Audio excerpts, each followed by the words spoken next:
And now I want to take a look at how to solve max and min problems. Now, when you encounter a max and min problem, they will very often be of a quadratic type, meaning the type of function you'll be working with will be the ax squared plus bx plus c, which is typical of quadratics. Now, there are a couple different ways to look at these problems, but remembering the shape of a quadratic should help you to figure out what we're actually going to look for.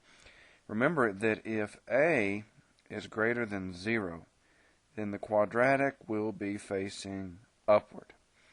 And if a is less than 0, the quadratic will be facing downward.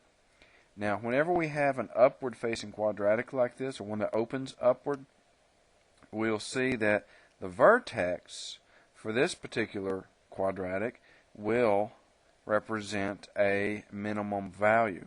Now, remember your vertex has an x and a y value associated with it. The x is going to be where the minimum occurred. The y is going to be the actual minimum value. Similarly, with a downward opening parabola, we're going to have a vertex. The vertex, though, this time is going to represent a maximum value. It's going to have an x and a y. It's going to have a location for the max and the actual value of the max. So depending upon what type of question is being asked, you'll be given a quadratic with either a positive a or a negative a, and you'll find the appropriate max or min. Now, this can be done graphically. Now, it's really not the best approach, but it is possible. For example, let's say we had y equaling x squared minus x minus 2. And we were to go and put that in the calculator. And I've already got it in there. So we'll turn on the graph, and we see that because the leading coefficient is positive, 1, that the parabola opens upward. So we have a minimum value down here. Now, there's a couple different ways to go about finding this min. On the calculator, we can go to the calculation menu, and it has a minimum option. So we'll hit 3 for minimum, and it'll ask for a left bound. So I'll move just a little bit to the left of the minimum and hit enter. It asks for a right bound, so you move a little bit to the right of the minimum, hit enter.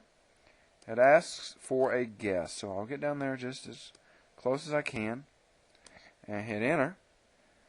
And it tells me that the minimum is somewhere around, it believes, 0.499999, which probably means 0.5 or 1/2.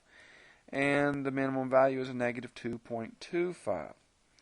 Now, another way to do this, if you want to go back to sort of looking at it by hand, we could take x squared minus x minus 2 and set it equal to 0. What that will find for us are the two x-intercepts. And of course, your vertex is always dead center between your x-intercepts. So setting this equal to 0, I'm going to attempt to factor. Hopefully it will factor.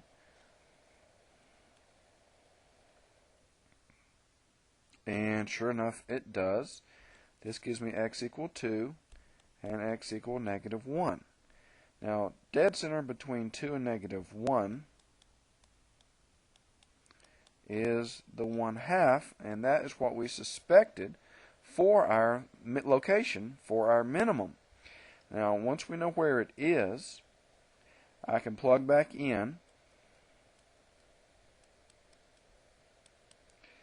and we can check this on the calculator. We can take 1/4 minus 1/2 minus 2, and we get negative 2.25. So for this particular problem, the minimum occurred at 1/2, and the minimum value was the negative 2.25. Now, the only problem with this technique is that, like in this drawing, if you don't have x intercepts, then finding the x-intercepts won't work. Really, the best way to find a min or max is through the use of the quadratic formula. Remember, the quadratic formula says that x is equal to the opposite of b plus n minus the square root of b squared minus 4ac all over 2a. Now, the quadratic formula will give us solutions to this equation that we just worked by hand.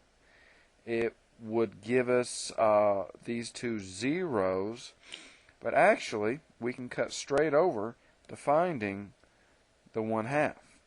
If we use only the part of the quadratic that doesn't involve the square root, what we end up with is a formula for the location of the vertex. Now, applying this formula to the original equation, I see that x is equal to the opposite of b, which is the opposite of -1, over 2 times a, which is 2 times 1, and we get that we have an easier way to find that 1/2.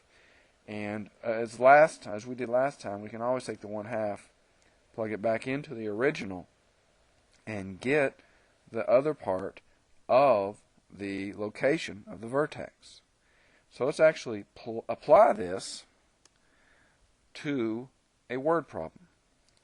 Let's say that someone's wanting to build a rectangular fenced-in area, and we have, say, 500 feet of fencing. Well, with it being rectangular, we can label this length. Therefore, this is length, this is width, and this is width. But remember, since we have 500 feet of fencing, that 2 times the length plus 2 times the width is how we will use up the entire 500, which means, for example, that 2 times the length is equal to 500 minus 2 times the width. Dividing off the 2, we get that length equals 250 minus w. So I can come in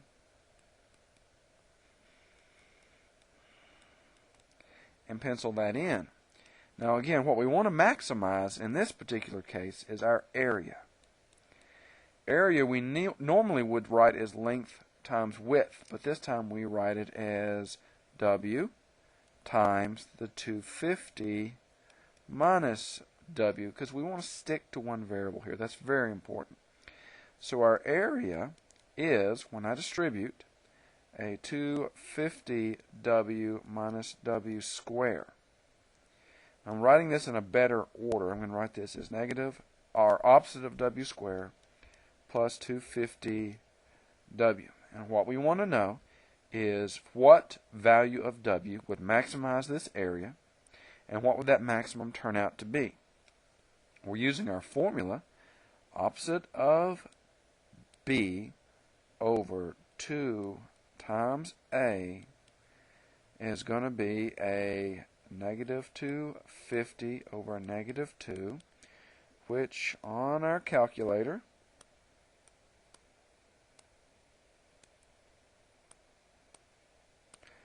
so 125.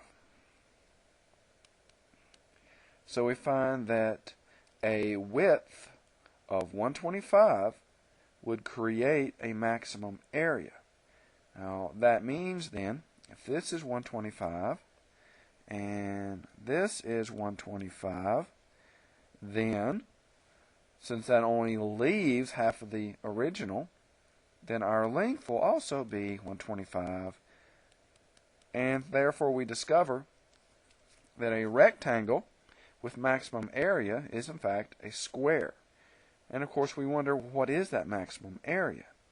Well, plugging the 125 back in here, I get 250 times 125 minus 125 squared. Back to the calculator, 250 times 125 minus 125 squared is 15,625. And of course, that would be in square feet, square inches, square miles, whatever units you happen to be using. We were using feet, so this time it was square feet. Now, let's look at another example. Let's say we had a house, and this time we want to build our fence up against the side of the house. And we'll say that we've got 300 feet of fencing to use. This changes the formula just a little bit.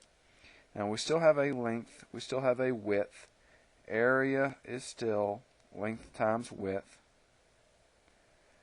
But, for example, you see here that 2 times the width plus a single length is how we're going to use our 300 this time. Now, solving for L, because it's the easiest one, this time the length is 300 minus 2W. So area would be length of 300 minus 2W times the other W. So that's a 300W minus 2W squared. Rearranging, negative 2W squared plus 300W. Again, minus B over 2A. So negative 300 over negative 4.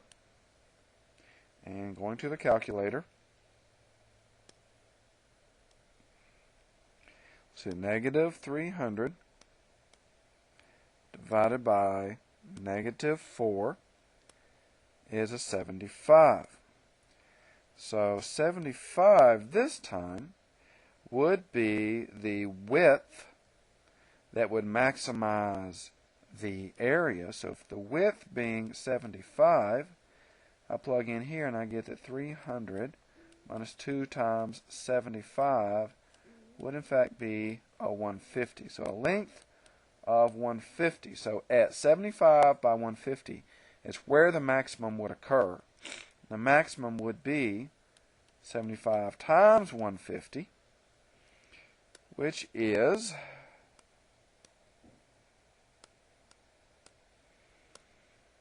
11,250. So the secret to a max and min problem is coming up with the quadratic that describes the situation and finding the vertex. The location of the vertex is where the max or min occurred, and that's the x value, and the y value of the vertex is the actual max or min value that you would achieve.